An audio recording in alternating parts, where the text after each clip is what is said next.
I was able to schedule a phone call to President-elect Donald Trump.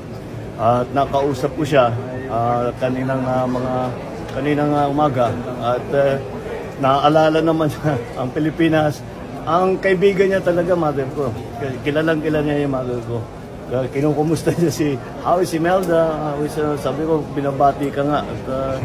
At tapos patuloy namin pinag-usapan ang samahan, the alliance between the United States and the Philippines, and I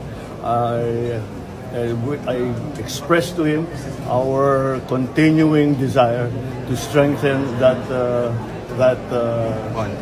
relationship between our two countries, which is a relationship that is as deep as can possibly be, because it has been for a very long time. And I also reminded the President-elect that ang mga Pilipino sa Amerika overwhelmingly naging binoto nila si Trump. Kaya I'm sure maaalala na yan pagka tayo ay para pag nagkita kami.